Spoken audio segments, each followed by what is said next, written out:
All right, everybody, welcome back to Wide Eye Sports.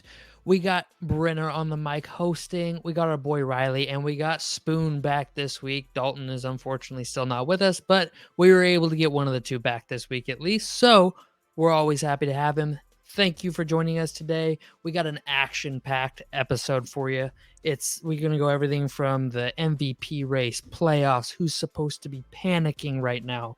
We got tons to go over, so we're going to get underway. We're going to start with the weeklies. Every week we have an MVP, a biggest loser, and a game of the week for the following week. And starting this week, we're adding in a new weekly. So we are going to be adding in a weekly suicide pick.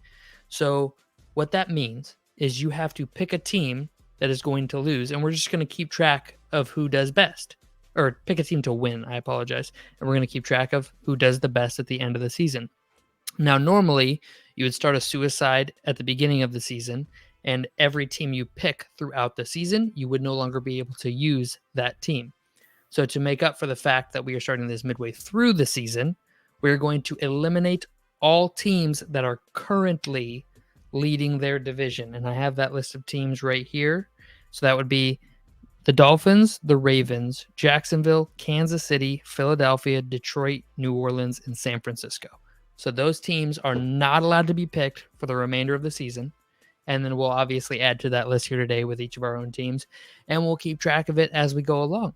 But we're going to start with our MVPs and biggest losers. I'll take the lead. My biggest MVP this week was none other than the Bears. The Bears were my MVP of the week. Not only did they improve their draft position, they also won a game, which, if you haven't been paying attention to the Bears season, is a big deal. And while granted, it was an ugly win over a really bad team, it was a win. They improved their draft position. They now hold the number 1 and number 5 picks.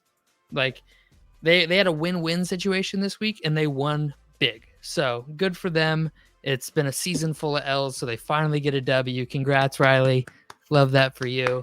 I am in awe that you made them the MVP this week. We've made it all the way from bag of shame all the way to MVP of the week. I feel like there was several different options for MVP of the week. This is a glow up if I've ever seen one.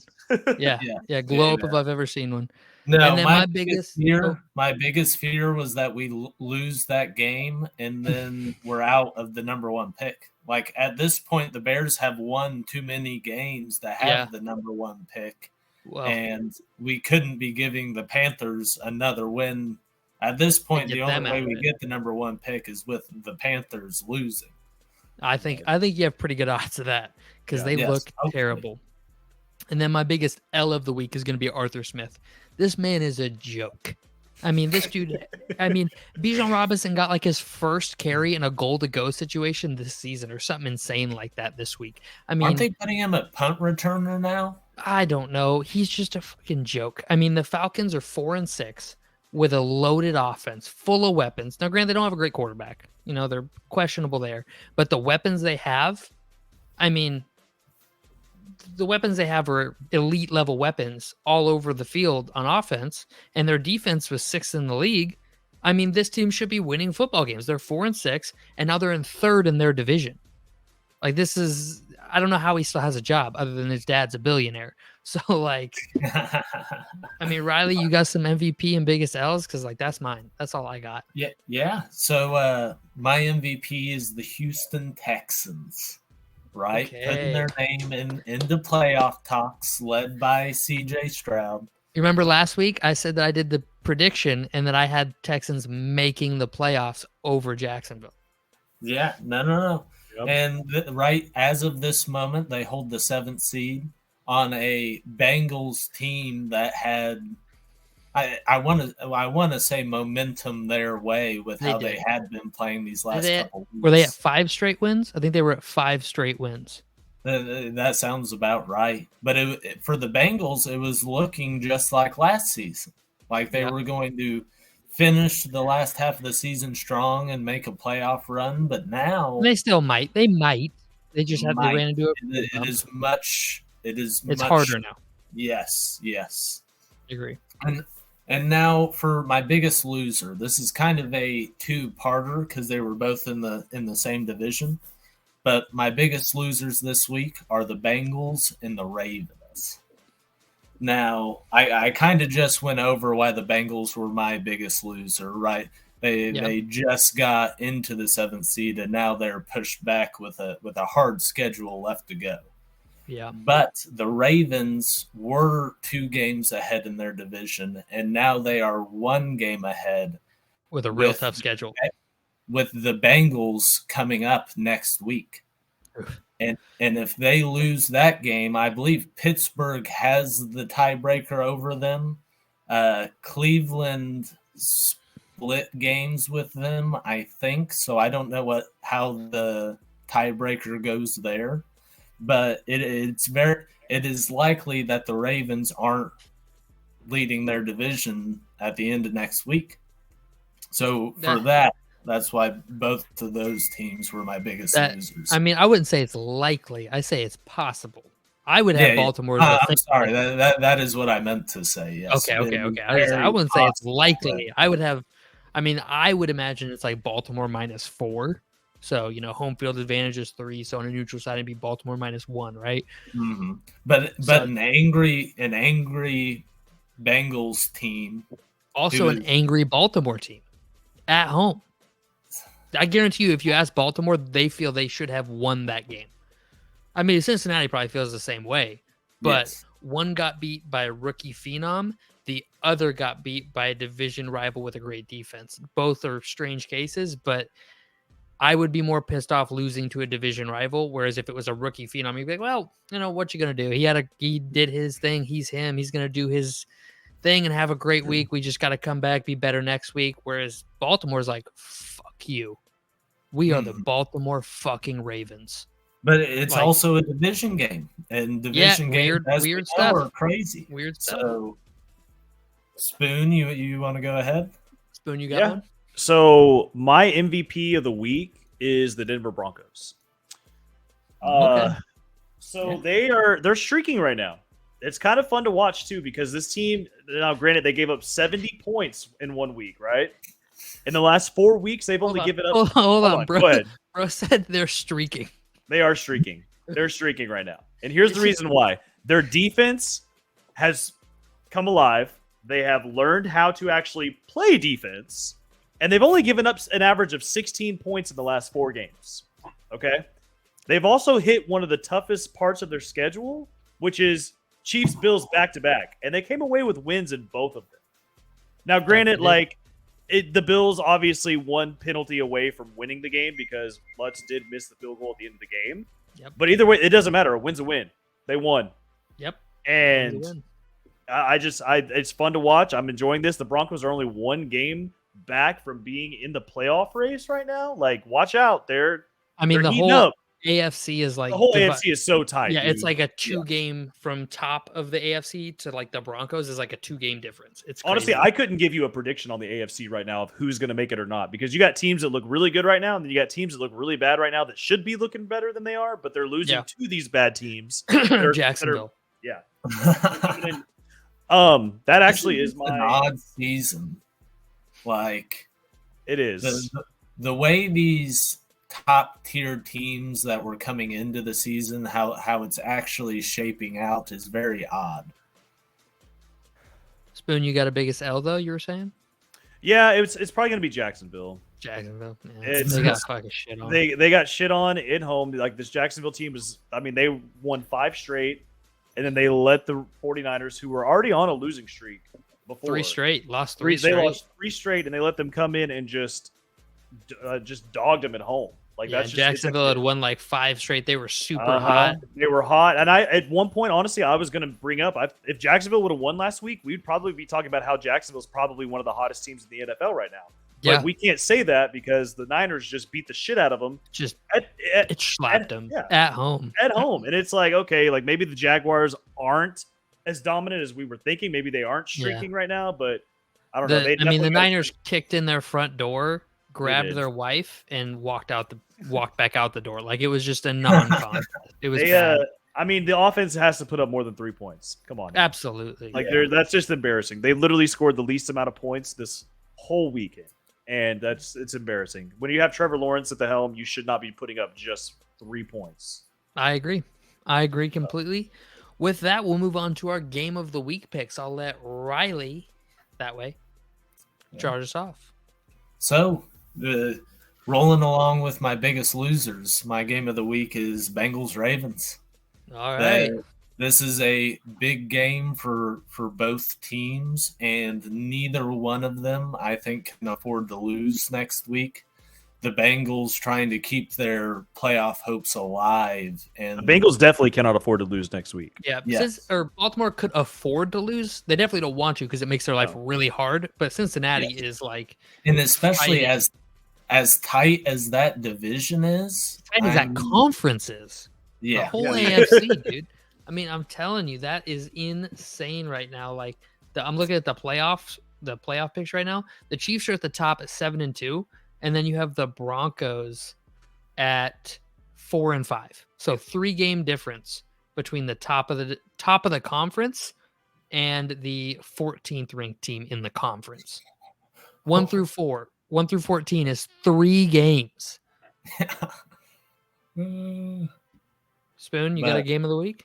I was wanting you to go first because there's 2 on my radar, and I want to see which one you're going to pick. I got 3 on my radar. I'm gonna go with the easy pick. I'm gonna go with the easy pick. Take the easy one. Okay, I know which one you're gonna take. Philadelphia at Kansas City. Yep. I mean, primetime Monday night football game. In my opinion, the top 2 candidates for MVP going at it.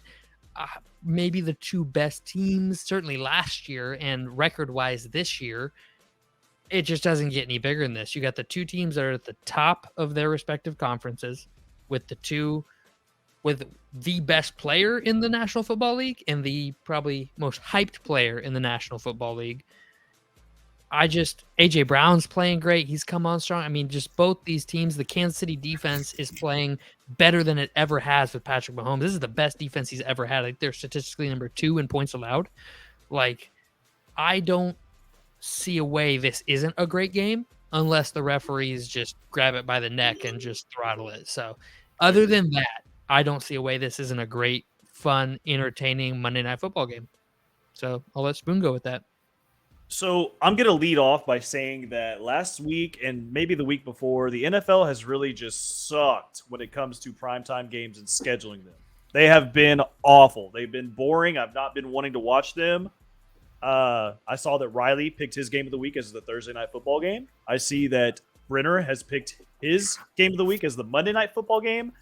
And I'm going to go right into another primetime game. I'm joining in with the Sunday night football game. I think all these primetime games are going to be awesome to watch this week. Let's go. That was my second choice behind Eagles Chiefs. I'm excited to watch this Broncos Vikings game. Now, if I would have, before Josh Dobbs took over, I would have been like, oh, that's going to be boring. But now the Vikings are still exciting to watch. The Broncos have become exciting to watch and are still becoming exciting to watch. This game has so many playoff implications, and I would not have thought that I'd be saying that this deep into the season. I would have been like, oh, this is going to be a boring, like the Vikings should win this game easily, whatever. Yeah. But right now the Broncos are favored, and honestly, I'm going to be watching this game Sunday night because I'm just excited to watch it. I'm ready for it, man.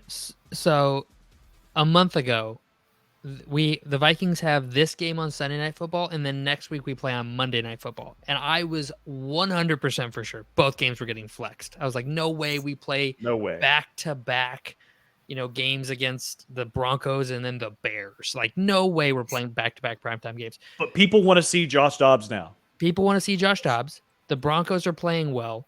Justin Fields should be back by that Monday night game. We're recording this on Tuesday the 14th.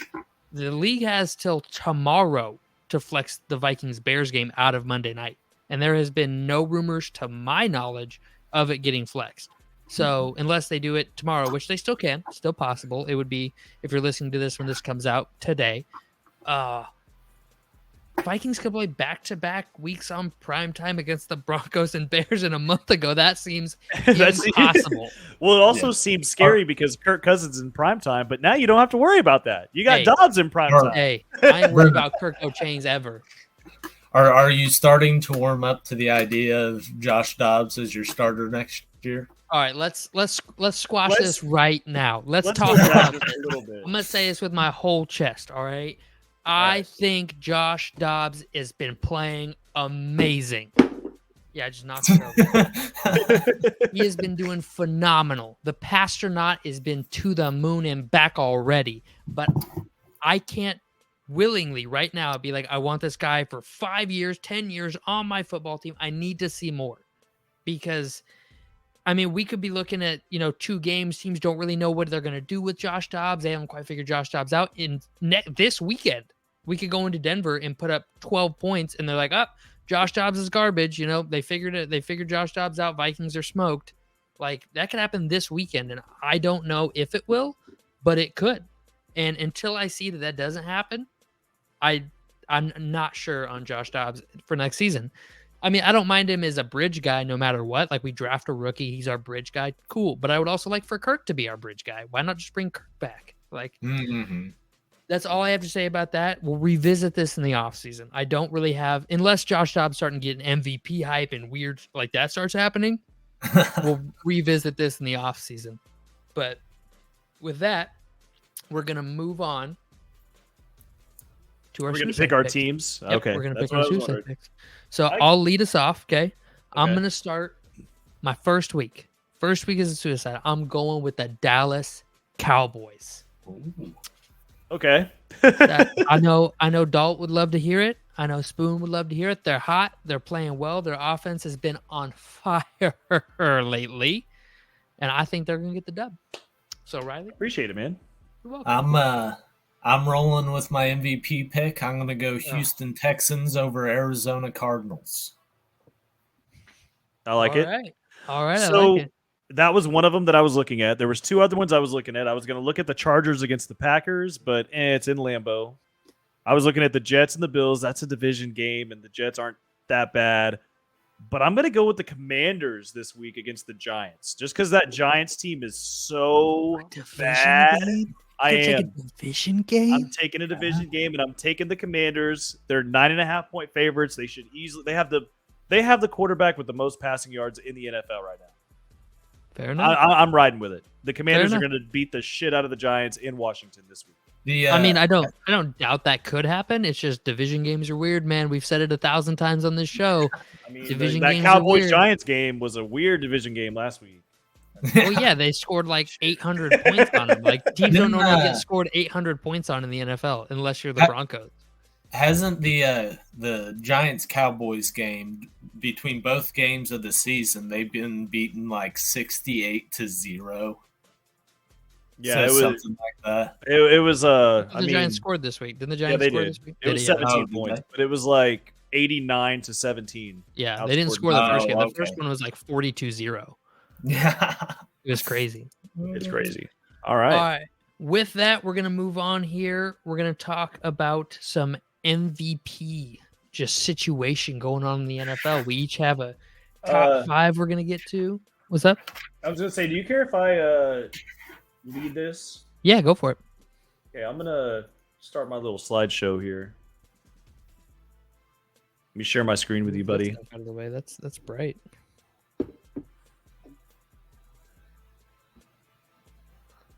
Okay, you ready? Yeah, shoot for it. You got it? Oh, gotcha here.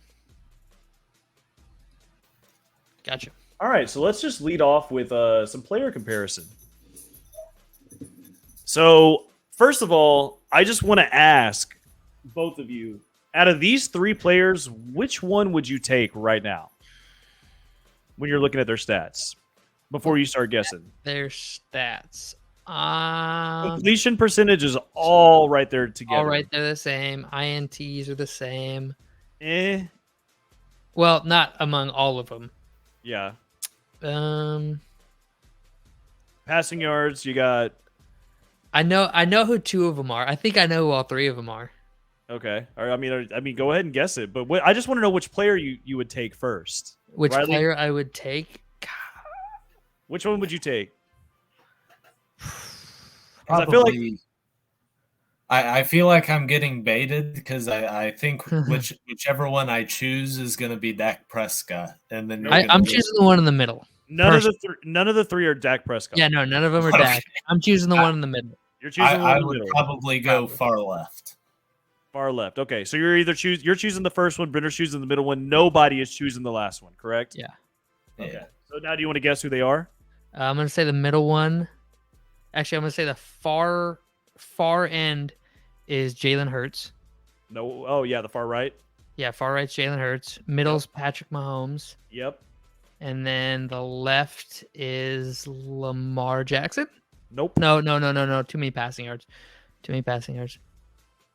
Is the left God,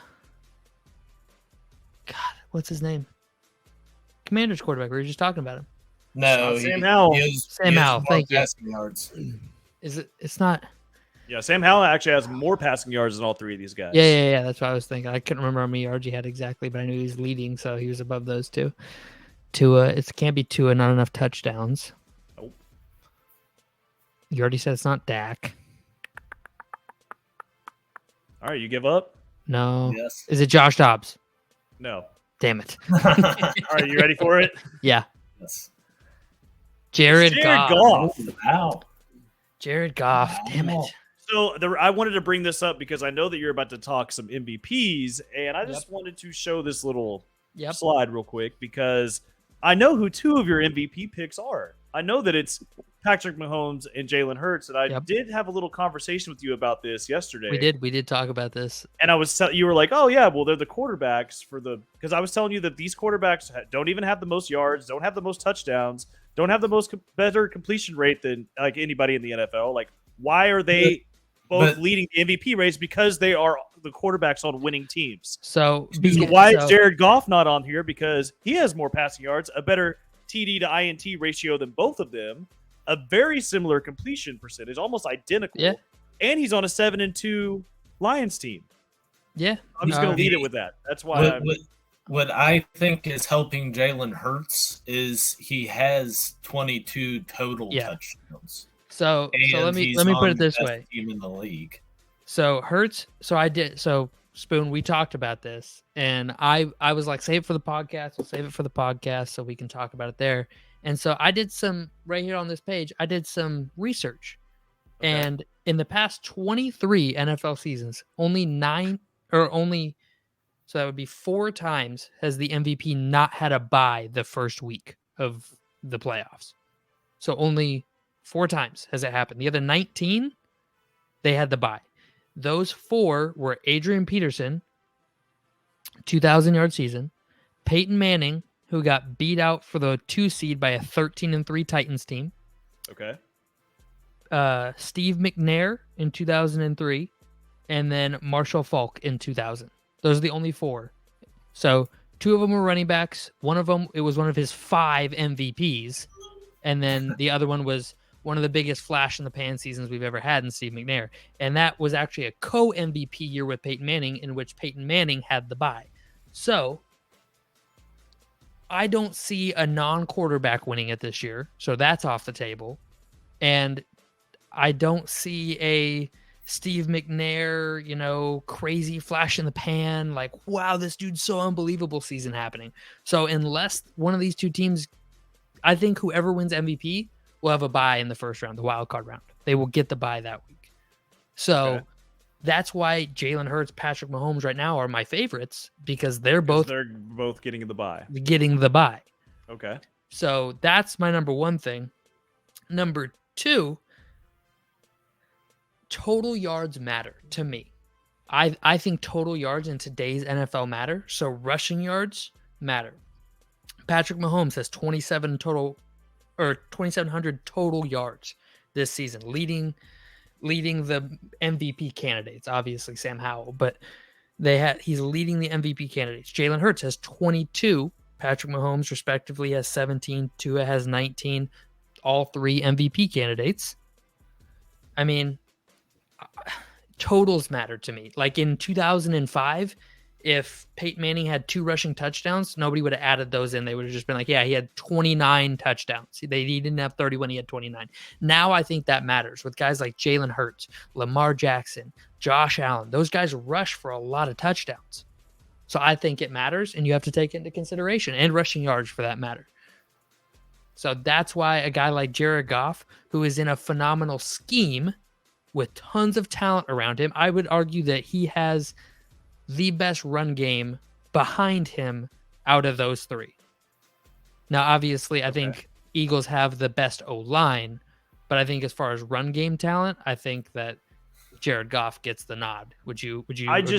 I just feel like whenever I think about an MVP player, it needs to be somebody that a team absolutely needs them to show up each week. And I mean, one of the things that I brought up was the Vikings. Could you imagine if Patrick Mahomes wasn't the Chiefs quarterback? They would be a 5-win football team. Oh, I mean, I'm not saying about Patrick Mahomes. I'm saying this about Jalen Hurts. I'm saying that how is he number 2 whenever the Vikings Eagles? That's why. It's just because of a winning record. That's it. But so he's also got the stats. He's got the stats. Like his stats are up there with the other MVP guys, and he's 8-1. If he was he turns the ball over quite a bit. He does. He actually because the 8 interceptions aren't even including how many times he's fumbled the ball this year. He has 11 total turnovers this season. I looked that up too. He has 11 total turnovers. That's so fumbles lost. That means his defense has been bailing him out quite a bit. Yeah. He's had 11. So about once a game, his defense has to bail him out because of a fumble or a turnover. Yeah. So I agree. I don't know. I don't think that he's in my MVP race. I agree. I don't think Jared Goff is really in my top 2. I'm just saying that if you're putting Jalen Hurts there, I would put Goff there. But realistically, I have Mahomes and Lamar Jackson as my top 2 when it comes to the MVP right now. I mean, I don't know. I got to look it up here. We're going to see here. So, yeah, no, I didn't think so. Jared Goff has no fumbles lost this season. So he just has the 5 turnovers to the 14 or to the 5 interceptions. And I feel like that when it comes to, like I said, an MVP candidate, that's I don't know. I feel like if you have to show up each week, and there's weeks that Jalen Hurts doesn't really have to go. Like he can just throw. But neither does Jared Goff. They could just go out there and run the ball with their fucking dynamic duo, and they could win games. So I think that you could take the top 15 quarterbacks and plug them in Detroit, and they would operate very similar to how they operate now. I think you could do the same thing in Philadelphia, though. I think you could put Dak Prescott in Jalen Hurts' shoes, and he'd be absolutely fine. Yeah, I could agree with that. But I don't think Dak Prescott is a bad quarterback. I think Dak. I've never been big on Dak. I'm a Cowboys fan. I know. You just don't love him. Yeah, I don't love him. Love Dak. I don't like the inconsistency. I think Dak is definitely a top 20 guy, probably a top 15 guy in my opinion. Yeah. But I feel like you could take a lot of people and plug them into Detroit, and it would work very similar because the thing with Jared Goff is he's efficient and accurate. Like, that's it. He's a game manager in a high-octane offense. So his stats are high-octane. But he's not going out there and throwing the team on his back and saying, I'll lead us to a victory. And I'm not saying Jalen Hurts is always doing that either. He has A.J. Brown, who I think is a top 3 wide receiver, and he's not 3. So I think, I'm not necessarily disagreeing with you that somebody could step in and do what Hurts is doing. But I am saying it would be harder to do what Hurts is doing compared to what Goff is doing. I see that's my take. But I just think that if you replace any of these quarterbacks with Patrick Mahomes, there's no way they're doing what he's doing right now with that team. No. That's why I got Pat as my number 1. Is number 1. I got Pat as my number 1. He has 2,700 total yards, 17 touchdowns, 68% completion, 10 total turnovers. The only area he lacks behind these other guys is average depth of target, and I think that's a bigger hindrance because of his talent around him outside of Travis Kelce. Is like these guys don't get open downfield. Like they have to throw shorter passes because that's the only way they can get open.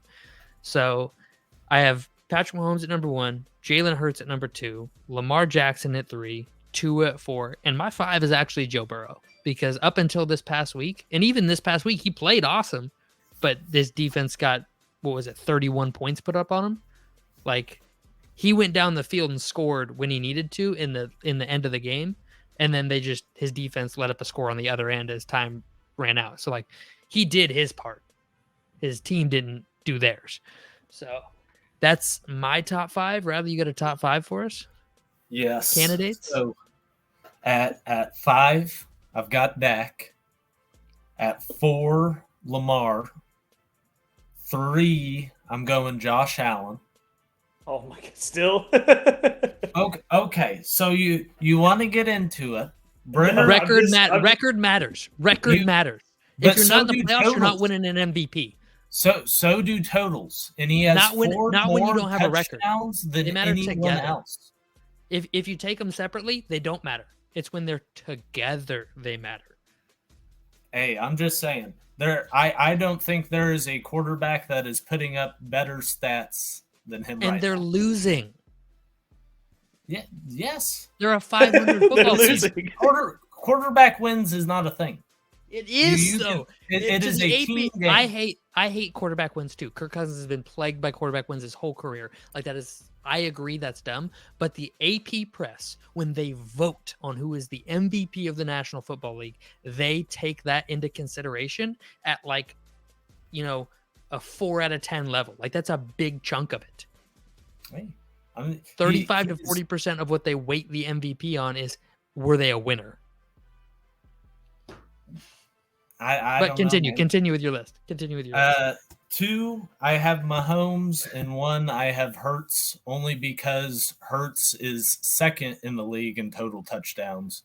I do think he is having a better total statistic season than Mahomes, and we'll see. But right now he has 1 game on him as a team. But after when do they play? Monday night. Monday Night Football. They'll either be tied or they'll be 2 games ahead of the Chiefs. So okay, all right, Spoon. All right. So at my 5, I have Hurts. At 4, I have Goff. Even after the talk, I'm still putting Goff ahead of him. Fair enough. I have Tua at 3. I have Lamar at 2, and then I have Mahomes at 1. Okay. That's fair. I respect one. that. A sneaky one too was C.J. Stroud. He almost made my. I was gonna throw him in at the very end. C.J. Stroud is playing his ass off. I think the only other rookie to win MVP was Jim Brown in like 1957. And I think this is the closest we get to seeing that in my life. I can't put C.J. Stroud in my top 5 over like Hurts or Goff in my opinion, but he's probably 6 for me. Do the Texans and the Bills not have the same record? Who's I don't know. Do they? Are they both 5-5? I think so. Houston maybe 5. Texans are 5-4. Texans are 5-4. Texans are 5-4 and in the playoffs. 5-4 and in the playoffs. Not 2 teams out of the playoffs. They have the same amount of wins. But they're 2 games out of the 2 teams out of the playoffs. I'm just saying. You know what? There is a bias on this show against Josh Allen. I will not stand. There's a bias towards Josh Allen for sure. That's coming off your screen. Bias. No. There's no. I like Josh Allen. Josh Allen's fine. He's just not an MVP candidate to me. With that, this is a great time to transition to my next one. Yep. I'm bringing back the panic button. Panic button. It's. I'm bringing it back. I mean, I have 2 teams that I think need to be panicking right now, and this is a great time to go ahead and talk about them. Go for it. If you want to go ahead and my screen should still be sharing. Yep. All right, let's fill up here. There you go. My first one is the Cincinnati Bengals. All right. Yeah. So they're definitely panicking right now. They they just lost to the Texans. The Texans now have the tiebreaker against them, so that is not going to be good for future games coming up. Nope. And then my number 1 team panicking is the Buffalo Bills. So, Riley, if you want to talk about Josh Allen, and do you think they should be panicking right now? Or are you panicking? If you were a Bills fan, would you be panicking? Not about Josh Allen. But Diggs wants out. I would be panicking on the team. But, I mean, they just fired their OC. Maybe this is a case where if they had an offensive-minded head coach, things would be a little different. But I think Josh Allen is playing above and beyond. The team is letting Josh Allen down. not the other way. I don't disagree with that. I don't disagree with that at all. I will say that their defense is 5th in points allowed. Is it really? 5th in points allowed this season. Wow. I did not know that. They are 17th in yards, so they're getting lots of yards, but they're having to settle for field goals. But so an offense that we think is much better than it should be, being at 17, that's still not pretty. No. The defense is 17th. Oh, I thought you were talking about the offense. Defense is 17th in yards, 5th in points. The offense is 8th in points and 7th in yards. Okay. So let's see here. So do you think firing the offensive coordinator was the right move? Maybe they should have went more towards the defensive coordinator instead? No, I think their offense has struggled. And I mean, I shouldn't say struggled. They've just had up and down games. Like you look at the Giants game, they scored 14 points against the Giants. They scored 18 against Cincinnati. They had 16 against the Jets to open the season, that weird week 1 game. There's struggles there. I mean, there are great games too. Like they put up 38 on the Raiders, 37 on the Commanders, 48 on the Dolphins. There are great games in there too. But obviously they weren't satisfied, and only getting 22 on the Broncos. Yeah. I mean, I'll say this. The offense and Josh Allen gave the Broncos starting field position inside Bills territory 3 times last night. Their average starting position was the Broncos 42. So 8 yards to go till midfield, basically 25 yards to go till field goal range. And the defense still held them to 24 points with a fluky 12th man on the field penalty. Like that defense played decent last night because they were putting a lot of really bad positions all night. But is it not the defense that cost them the game with that penalty? Or I guess the special teams, whatever. The special teams cost them the game. The defense, I mean, the way the NFL is set up is it's geared towards the offense, right? So any weird contact that inhibits a receiver from getting to a football is going to draw a flag. That's just how it works. So like, it's hard. It's almost impossible for a defender to get burnt and then make up the ground and not draw a PI penalty. Like very rarely does that happen. And whether it's due to busted coverage, blown play, no help, whatever it is, I don't put it as much on the defense because they did so much throughout the night to keep them in that ball game. Like that was like their strategy though, because the play before that they rushed. I mean, they obviously blitz. They can't cover the top whenever you're rushing like 7 players. Exactly. And it worked. They got the sack on Wilson, so they were like, "Oh, let's do it again." And they tried it, and they don't have that over the top help. So, I mean, that's the risk that you have whenever you live by the blitz, you die by the blitz. That's the saying, and they died by it. They fell on the sword and died by it. Like that's just how it ended up working out for them. So, I don't know. I feel like whenever you give the ball to your opponent at the 40-yard line every time, on average, I feel like only giving up 24 points is pretty damn good. That's not bad. I mean, that's just, and 3 of those points came off of, in my opinion, a very fluky 12-man on the field penalty, which granted was the right call. Like, I'm not saying, oh, that's the shitty call. I'm saying that, like, how often does that happen? Like, come on. Like, that's not a super, like, you know, they got bailed out. They missed the first field goal attempt. They got bailed out by the special teams. So, yes, like Denver could have easily lost that game. And I feel like the Bills defense played pretty well overall. The Bills, I feel like even ever since they got Josh Allen and even Josh Allen himself, that team is a roller coaster from week to week. Absolutely. Absolutely. But in that position, because Josh Allen doesn't do the team any favors. He turns the ball over. But he does score more than anyone in the league. He also turns the ball over more consistently than anybody in the league. Yes, but it's just a double-edged sword. I agree. I agree with you. And do you think a new head coach would be able to help Josh Allen? No, because I feel like their defense would suffer. But their defense is suffering already. Because of the offense. The defense isn't self-inflicting wounds here. The offense of the Bills is inflicting wounds on the defense of the Bills by giving their opponents great field position due to turnovers. I mean, I'm not saying it's all Josh Allen. I'm saying the Bills' offense. Like James Cook had a fumble right out the gate yesterday. Like it's the Bills' offense. Then Josh Allen has a fumble late in the game. Like it's the Bills' offense as a whole. Mm-hmm. So, all right, you guys ready to talk? Yep. Let's move on. Let's move on past all the Josh Allen slander, apparently, and move on to the wild card race. All right. So, I mean, obviously these are your first 3 teams in, or your last 3 teams in on both sides. Your first 3 out. Some big names for the first 3 out. You have the Bengals and the Bills, not in the playoffs currently. You have the Texans there. You have the Steelers, who I thought was overrated, and I mean they're still pulling wins out, which is still surprising. Pulling wins. I think they finish badly though. You think so? I think they're going to end up a 500 team. See, I could see like the Bengals or the Bills probably sneaking in and taking the Steelers' place, but I do see the Texans. I see them making the playoffs right now, dude. They're rolling. Yeah, it's hard to bet against them right now. I agree. They are playing really well.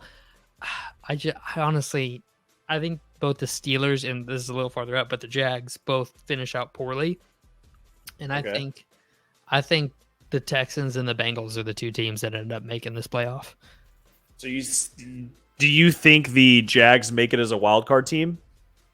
No, I think the Bengals beat them out as a wild card team.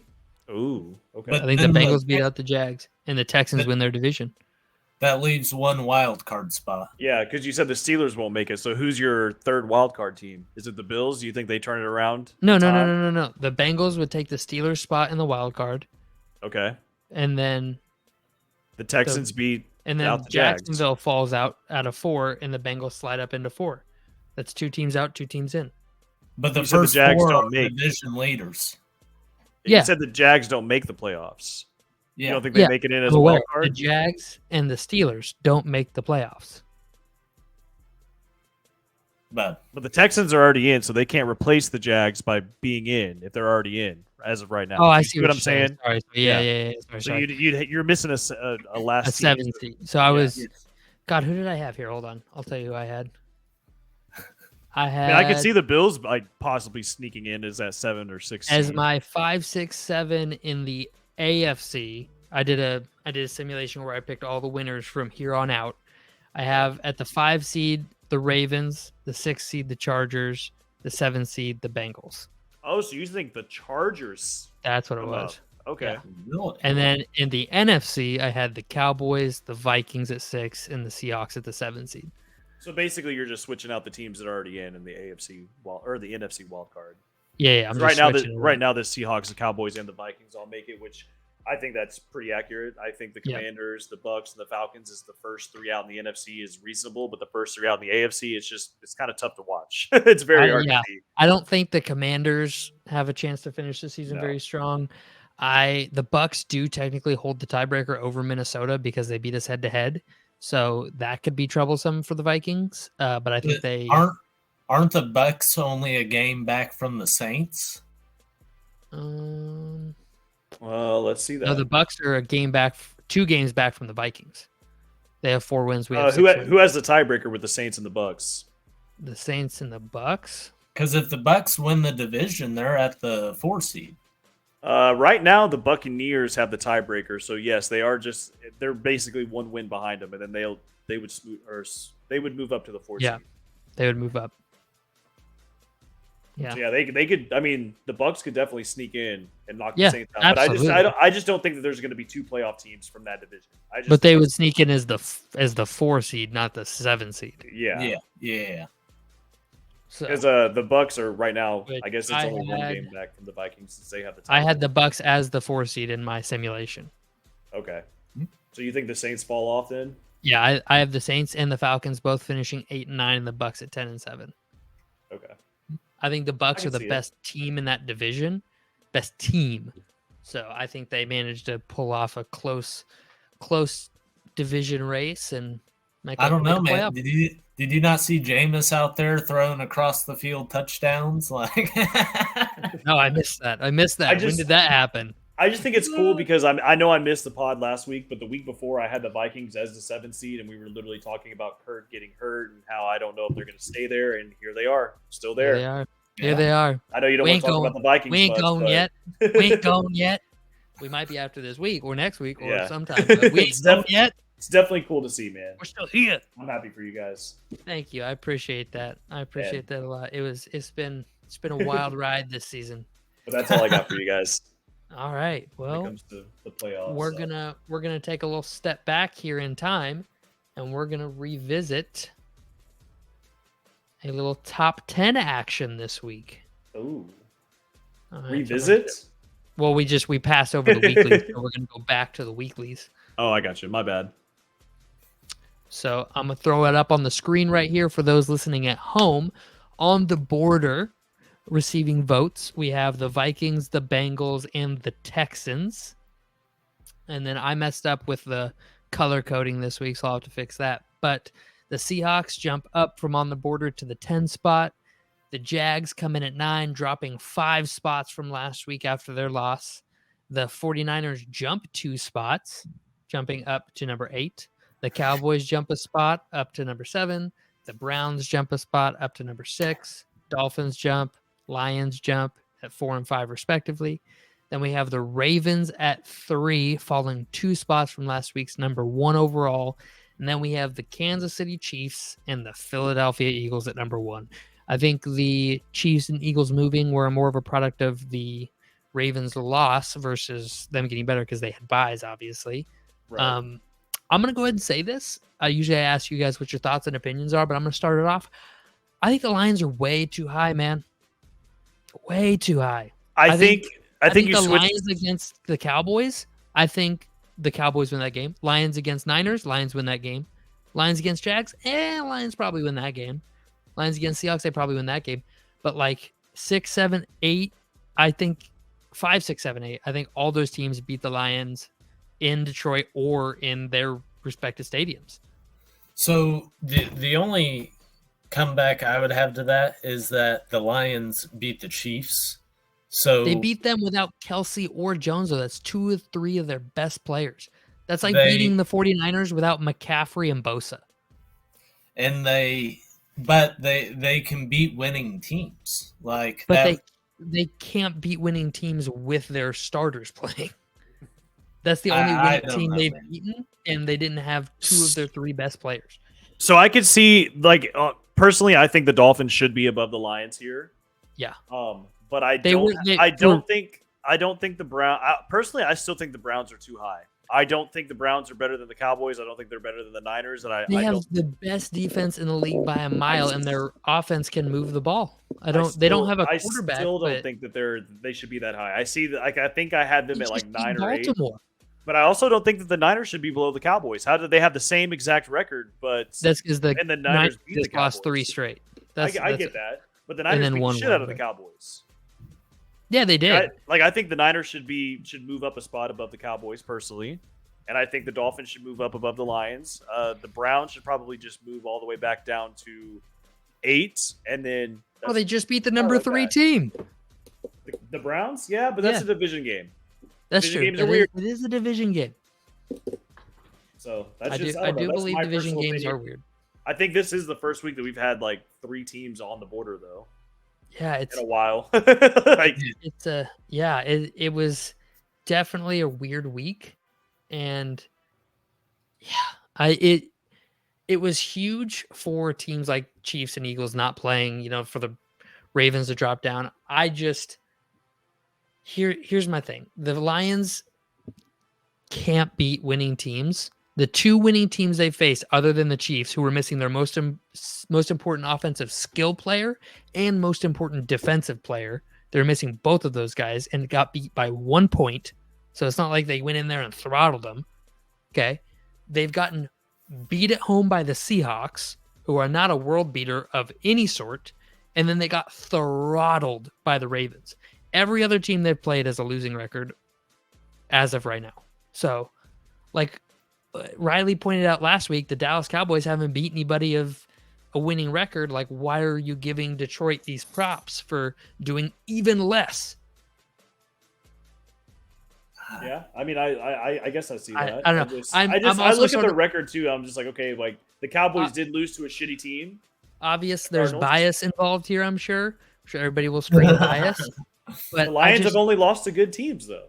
Like they haven't. Like I know that they haven't beaten a good team, but there's other teams on this list that have lost to bad teams, to worse teams. Yeah, so that's why it's like it's tough to put the Lions so low. Even though, yes, I get it. They haven't beaten anybody that's that good besides the Chiefs, who are missing their players. But the other teams that are below them, like a lot of them have lost games to teams that are way worse. Yeah.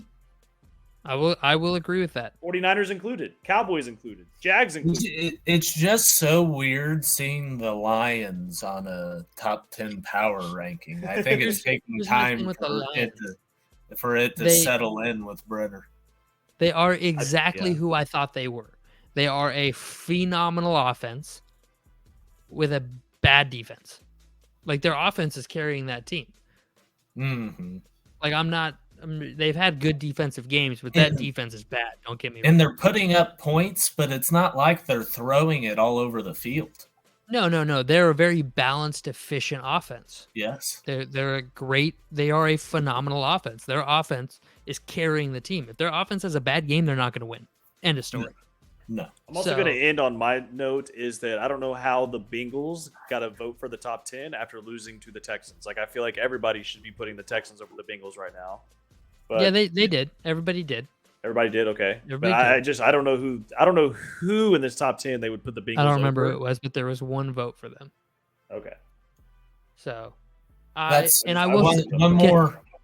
more thing about the Lions.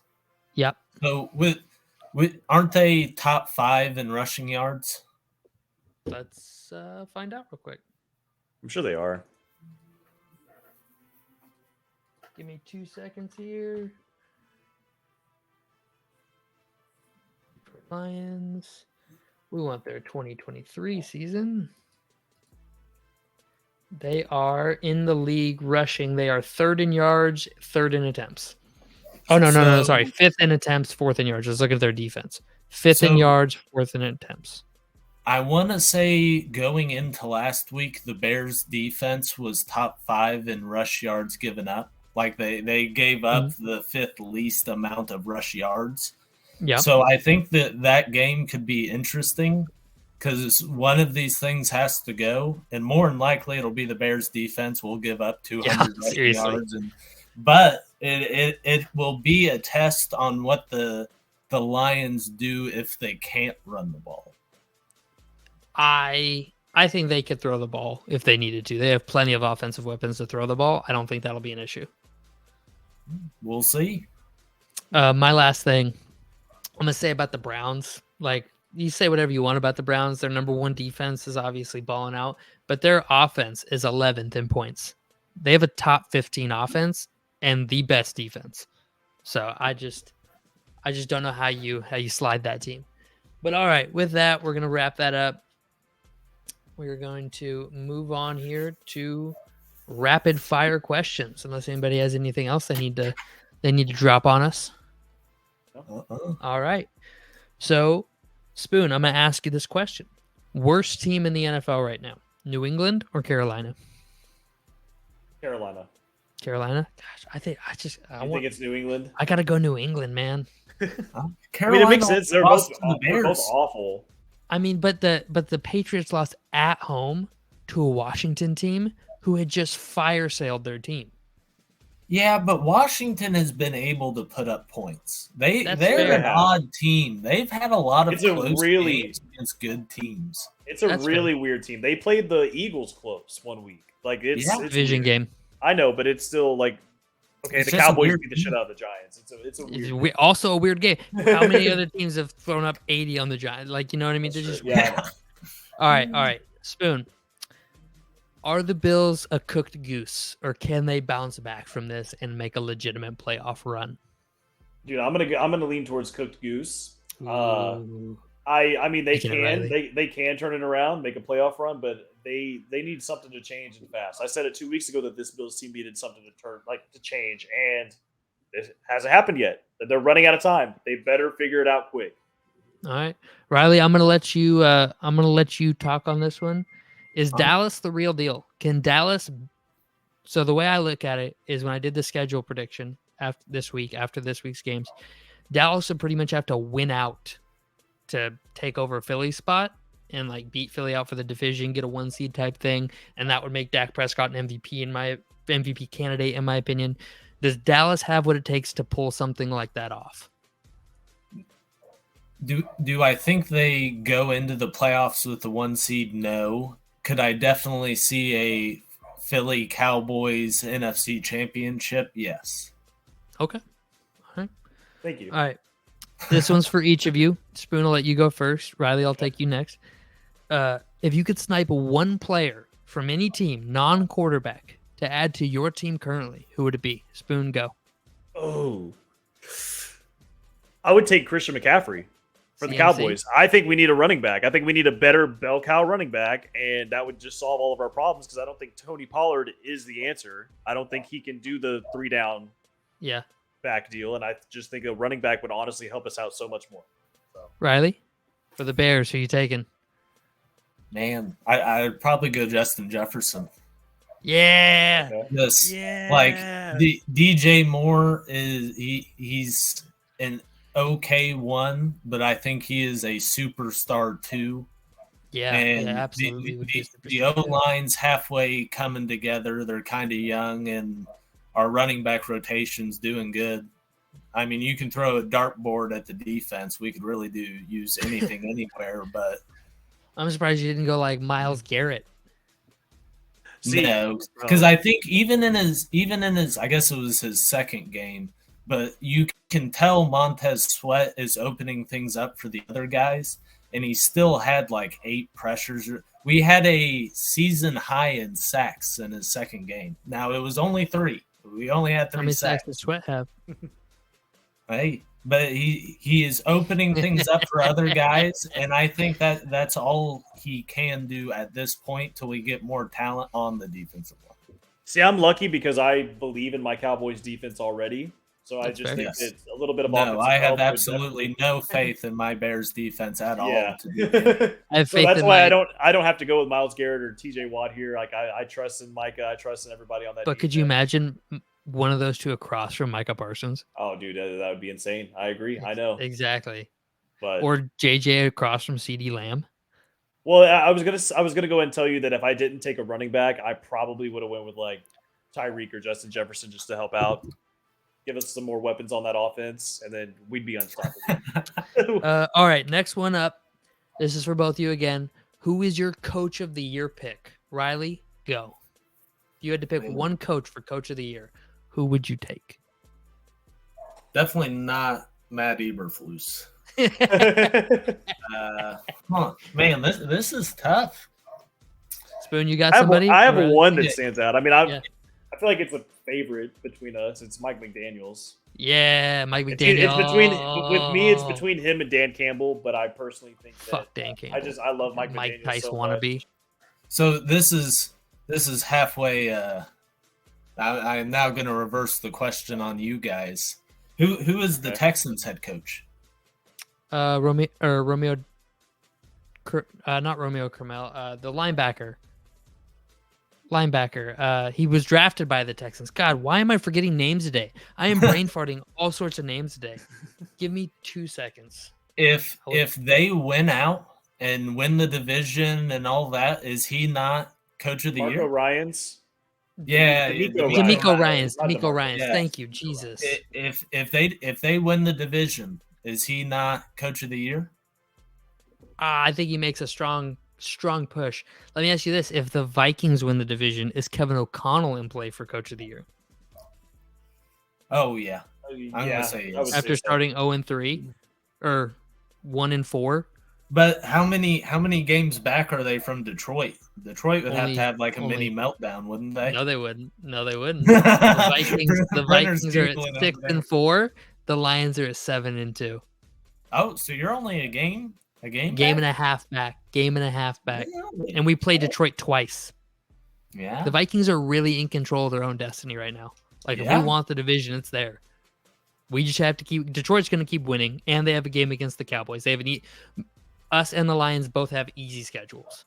Lions have Detroit, and then we have the Lions. So we have the Lions twice. So they have to play us twice, and Dallas. We have to play the Bears, the Broncos, the Bengals, the Raiders, Green Bay once, and then Detroit twice. It's an easier schedule. You know what's funny? After out of all those teams you just listed, I would put a circle on the Broncos game. That looks like a oh, I'm worried game. about it. Don't get it twisted. I am worried about this Broncos game because the Josh Dobbs magic could run out. He could be the real deal, but the magic could run out this week. And we just lost our middle linebacker, who's like the green dot guy for our defense, who plays a huge importance in the run game. This is not going to be a walk in the park for Minnesota. Like, watch, I say that we'll win 42-6, but this is not going to be an easy game. You should be worrying about the game after that. We play Chicago. Me and Riley will be at that game. Me and Riley will be at that game together. That'll be exciting. That'll be maybe. fun. How many games have we gone to? I think this will be 4. This could be my first Bears win. Riley's never seen a Bears win. Riley's been to 3 Vikings-Bears games and a Packers-Bears game, and he's never seen the Bears win. Nope. So I wonder what's gonna happen. But funny, right. The only Cowboys game that I've ever been to that the Cowboys have won was against the Bears. So thank you, Riley. I went to Spoon was like 0-5 at Cowboys. I was 0-5 at Cowboys games. And then I finally I went and saw the Bears last year. Was that the like 50-34 game? It was real close to like the final 4 minutes. I think it was close to the halftime, and then in the third quarter we started pulling away. Spoon went to like 3 Thanksgiving Day games, lost them all. Vikings Cowboys was one of them. He's just getting shit on left and right. All right, next question. If you could go to any one NFL stadium to watch your team play, what NFL stadium would you go to? Ooh, so away game. Shoot when you're ready. I would love to go to Lambeau Field. I know y'all. I know y'all hate hearing that. They keep saying, "Oh, the history. It's different when you get there." Oh my God, he's doing me. No, it's not. It's a glorified college stadium. I would probably want to go to Seattle Stadium just to see if the noise is. If only you had a brother that lived in Seattle. Well, that would be crazy. Loved me. I was going to say it's pay to fly me out and go to a game. Probably Allegiant. I think Allegiant would be cool to go see. Allegiant Stadium. I'd love to go see. All right, Spoon. This is the last question. Okay. I'm going to save this other one for next week. This is the last question I got. Worst team right now, Pittsburgh or Buffalo? Oh man. Yeah, I think if they went head to head right now, I would give the edge to Buffalo just because I'm still not high on the Steelers. I know that's surprising because the Steelers are in the playoffs right now and the Bills look bad, but I would probably, if it was in Pittsburgh, Pittsburgh's winning. So it's a pick 'em with a -3 for home. Yeah, -3 for home field. That's where I would go at. I can't really. There's not. So neutral site. London game, you have to pick a winner. Who you take? Bills. That's what he's like. I Bills. think. I'm taking Bills there. I think this is the first time in NFL history. I think the Steelers already had their bye. They have yet to play a game where they have out-yardaged the other opponent. Yep. Yeah. It's the first time. Yeah, nuts. It's crazy. It's crazy, just like this episode was. So if you made it all the way to the end, we thank you so very much. We would love to just have you here every week. We'll be back next Wednesday, so make sure you join in, give us a listen, like, subscribe, do all that great stuff. We love all of you, and thank you for joining us. We'll see you again next week.